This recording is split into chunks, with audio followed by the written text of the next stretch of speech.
Es gerente del área bursátil. Ricardo, bienvenido a PayPay. Paola Ponroy, César Abraham, te saludamos. ¿Cómo estás? Hola. Hola, muy buenas tardes, Paola, César, un gusto. Un placer. ¿No sabes si pronuncié bien tu apellido o no? ¿Está bien? Sí, sí, está perfecto. Es francés, Cuyot, Cuyot. pero argentinizado. ¿Qué es la educación financiera? Bueno, la educación financiera básicamente es la posibilidad de incorporar conceptos que permitan justamente gestionar de la mejor manera la economía o la vida económica, tanto de las personas de manera individual, como también como integrantes de una familia, de un núcleo familiar, es decir, la economía doméstica, como finalmente la economía de una empresa o de una institución pública, ¿sí? Pero básicamente son herramientas que permiten administrar los recursos que por definición son recursos escasos, los recursos económicos, de la mejor manera, justamente entendiendo que en la vida, así como en la vida económica, suele haber ciclos que son más de abundancia y otros ciclos que son más retractivos, si se quiere. Entonces, siempre es bueno planificar y tener el conocimiento de cómo funciona el dinero y cómo impactan las distintas variables justamente en ese dinero para no tener mayores sobresaltos o poder planificar consumos o inversiones a futuro. Con respecto a esto, nos parecía interesante poder bajar la educación financiera o hablar, digamos, llevándolo a lo doméstico, porque pensando en tu trabajo y pensando muchas veces en los términos en los que se habla sobre lo financiero, hay quienes sentimos que está muy lejano, ¿no? Todo ese mundo de lo que puede ser nuestra vida cotidiana. Y por otro lado, todos nos hemos criado con padres o abuelos que se han jactado de ser grandes ministros de economía. Digo, por ahí también hay una cuestión como muy intuitiva, muchas veces en la manera que uno puede tener de administrar el dinero. Pero, ¿qué tanto sabemos los ciudadanos de a pie sobre economía financiera o sobre cómo administrar el ingreso que podemos tener o hacerlo rendir más? Sí, yo creo que hay un poco de todo.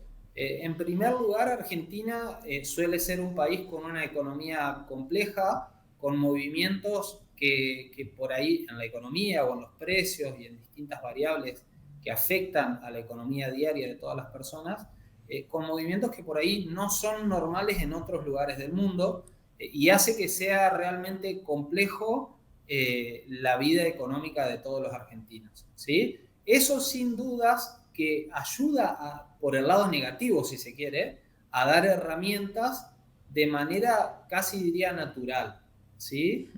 Nos obliga a estar informados y en cierta manera formados en la utilización de herramientas que permitan justamente disminuir ese impacto de variables macroeconómicas que no podemos controlar, es decir, de lo que pasa en el entorno de la economía del país y que nosotros no podemos definir si sucede o no, sencillamente sucede.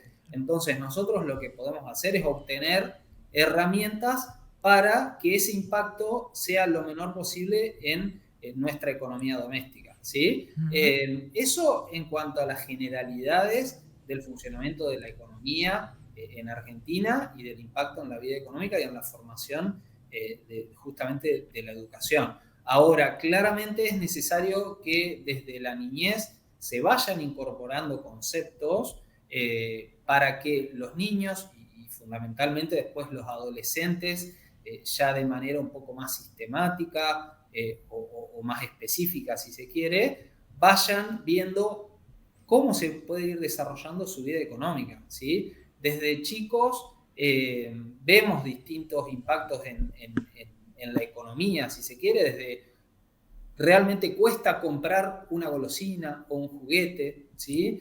No es gratis, entonces la enseñanza de que las cosas tienen un precio, tienen un valor por otro lado, pero que para poder pagar ese precio hay que hacer un sacrificio, ¿sí? Y que ese dinero con el paso del tiempo va cambiando su valor.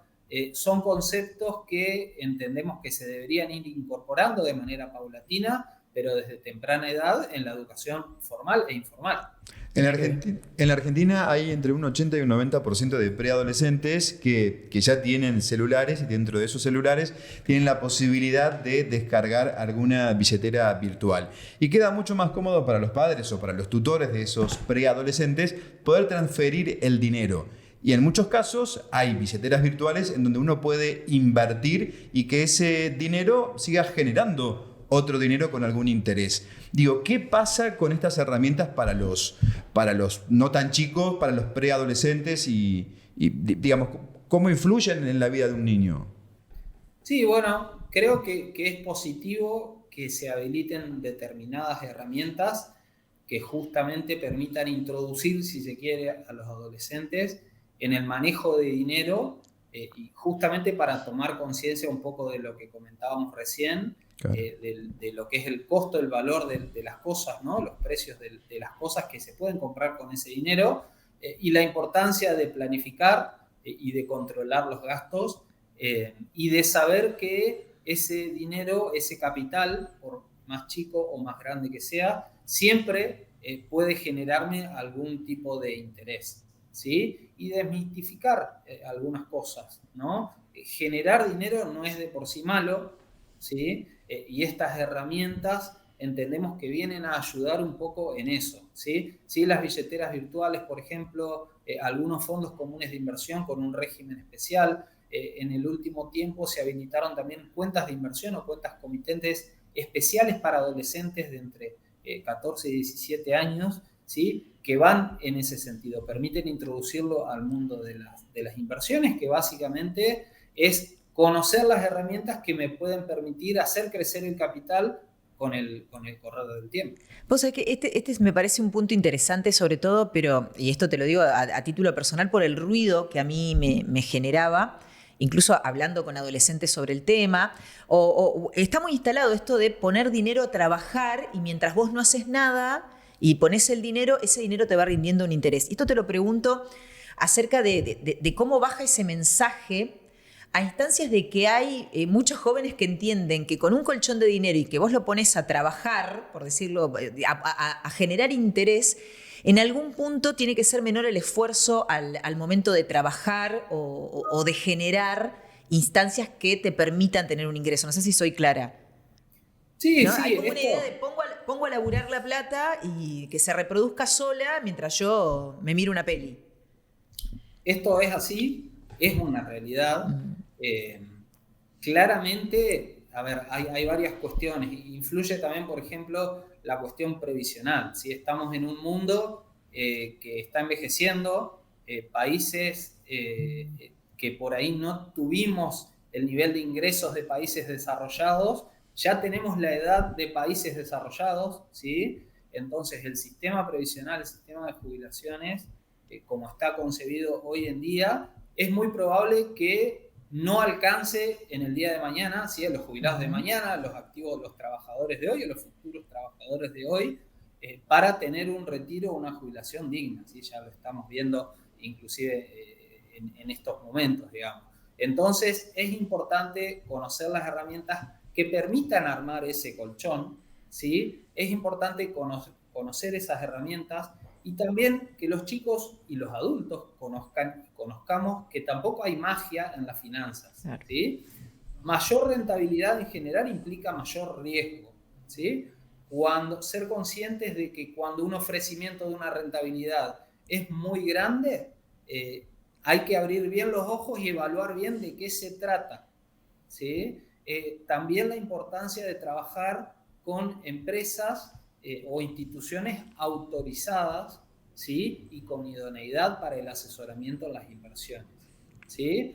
Hoy en día claramente nosotros entendemos que estas plataformas, puntualmente las billeteras virtuales autorizadas, ¿sí? Los bancos digitales, los agentes de bolsa que brindamos aplicaciones también para que la gente pueda gestionar sus inversiones, ofrecen distintas alternativas y claramente es preferible que los chicos estén ahí, ¿sí? En lugar de determinados negocios, ¿sí? Que pueden ser perjudiciales o inclusive nocivos. Claro.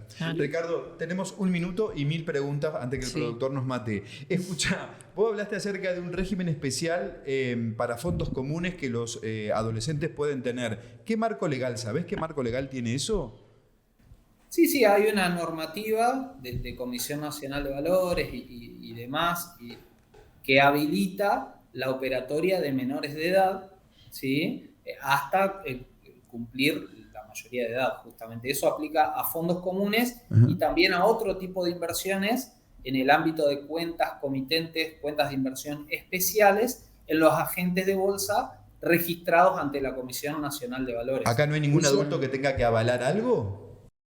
Sí, en general siempre la cuenta tiene que ser abierta, se abre a nombre de un menor, pero con la autorización y los datos del tutor legal de ese menor. De un adulto. Bien. Pensando en la economía en la diaria, ¿tiene sentido ahorrar? ¿Forma parte de un viejo paradigma? ¿Necesariamente hay que ahorrar en otra moneda? ¿Puedo ahorrar de otra forma?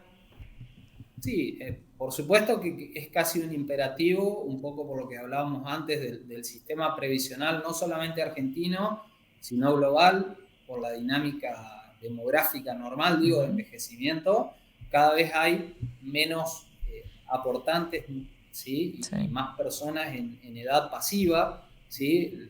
Nos vamos envejeciendo más y necesitamos más años de recibir justamente los beneficios previsionales. Entonces, el ahorro es un pilar fundamental de la vida económica y de una vida económica saludable en el futuro, ¿sí? Ahorrar es postergar consumo para poder consumir después, ¿sí? Eso por un lado. Después, en qué moneda hacerlo o con qué instrumentos hacerlo, va cambiando con el correr del tiempo. En general, en el mundo, la unidad de medida es el dólar, ¿sí? En Argentina también lo es en cierta medida. Puede haber momentos en particular en los cuales no convenga invertir en dólares y sea más rentable invertir en pesos, ¿sí? Nuestro trabajo en general es justamente asesorar a las personas para saber qué es lo que hay disponible, cuáles son sus objetivos de inversión, saber cuándo pueden llegar a necesitar el dinero, cuál es el riesgo que están dispuestos a asumir con esa inversión, y en función de esos elementos y otros más, armar carteras de inversión. Pero la realidad es que depende de cada momento y hay una variedad muy importante de instrumentos, así que creemos que el paso fundamental es ahorrar y con eso empezar a invertir. ¿Qué porcentaje tenés invertido de tu sueldo? ¿Cómo, perdón? ¿Qué porcentaje de tu sueldo invertís mes a mes? Eso, lo ideal es el mayor porcentaje que se pueda, pero una medida un poco estándar y recomendable suele ser tratar de destinar el 15 o el 20% a las inversiones, ¿sí? Bueno, veremos si llegamos. Estamos complicados, porque nos habían dicho que era el 10%. Nos enseñaron de chiquitos que había que ahorrar el 10% del ingreso y se nos está complicando. Ricardo, un placer. Muchísimas gracias. Muchas gracias. Gracias a ustedes.